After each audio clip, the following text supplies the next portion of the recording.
Alhamdulillah. Alhamdulillahil ahad al-wahidus samad lam yalid wa lam yulad wa lam yakul lahu kufuwan ahad. Asyhadu an la ilaha illallah wa asyhadu anna Muhammadan abduhu wa rasuluh. Allahumma salli wa sallim wa barik ala hadzal nabiyil karim Muhammadin sallallahu alaihi wasallam. Amma ba'du fa ya ibadallah, usikum wa iyaya bitaqwallah wa ta'atihi la'allakum tuflihun. Ya ayyuhalladzina amanu taqullaha haqqa tuqatih wa la tamutunna illa wa antum muslimun. Ma'asyiral muslimin wa zumratal mu'minin rahimakumullah. Hati berwasiat untuk sama-sama kita tingkatkan ketakwaan kita kepada Allah Subhanahu wa taala. Takwa yang berarti melaksanakan perintah Allah dan Rasul-Nya. Takwa juga berupaya semaksimal mungkin untuk meninggalkan apa-apa yang Allah dan Rasul-Nya larang. Mudah-mudahan kita digolongkan orang yang muttaqin. Amin ya rabbal alamin. Jamaah Jumat yang mulia, momentum 22 Desember sering diperingati dengan Hari Ibu.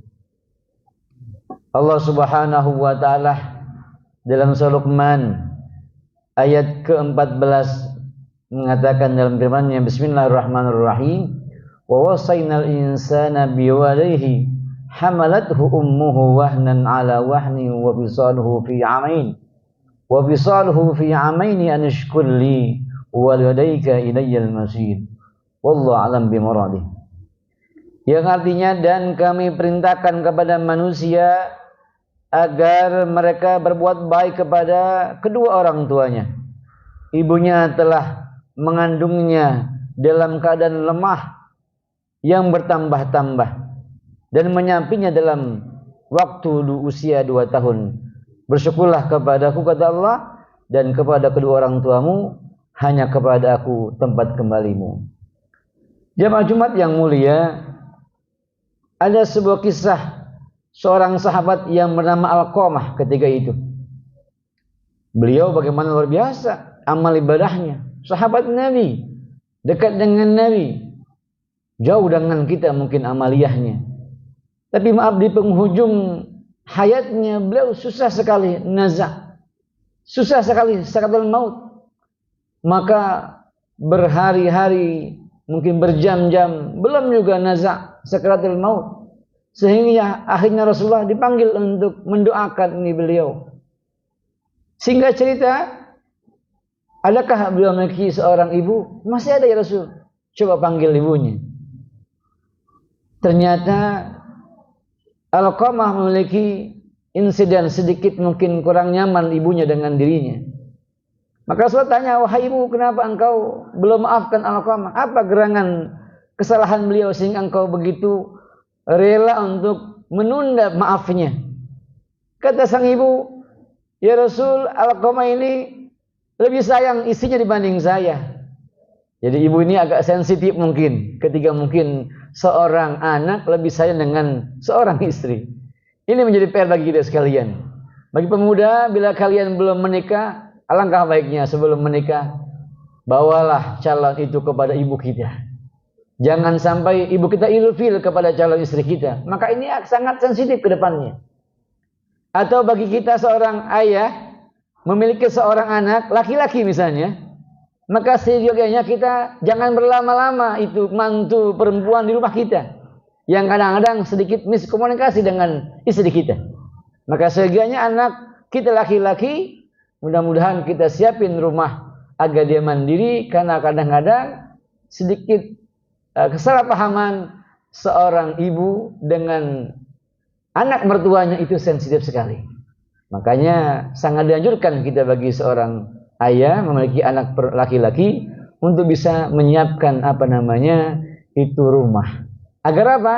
Agar mantu perempuannya tidak begitu banyak komunikasi dengan ibu mertuanya yang khawatir, yang kadang-kadang agak sensitif. Dan kita kadang-kadang sebagai seorang suami dilematis. Memilih anak, memilih istri atau kepala ibu. Dan ini perlu perjuangan memang kebetulannya. Maka mungkin boleh jadi ini Alqamah, ibunya mungkin dekat dengan dia rumahnya, sehingga sensitif sekali. Ketika ada kebijakan kemauan sang ibu dengan kemauan istri, ini yang mana dulu? Nah ini kita sebagai seorang, bagi kita yang masih punya seorang ibu, betul-betul didudukan yang baik-baik, disampaikan istri kita bahwa ibuku adalah ibumu juga. Bahwa ibu adalah keramat, wahai bunda. Maka harus sama-sama saya harus betul-betul menyayangi ibu dulu baru pada istri. Maka ini perlu disampaikan, jangan sampai kejadian yang terima Alqamah ini kepada kita. Na'udzubillah summa na'udzubillah. Akhirnya sehingga kita, maka karena sang ibu Alqamah tidak mau maafkan, maka kata Rasul, wahai sahabat, kumpulkan kayu bakar. Kita bakar aja Alqamah nih. Daripada lama-lama belum mati-mati, kita bakar aja. Begitu bahasa kita ini. Maka tak kala sahabat menyiapkan kayu bakar dan ingin segera disiapkan itu apinya, barulah ibunda Alqamah, baik ya Rasul, saya maafin dah. Mana ada ibu yang tega melihat anaknya dibakar.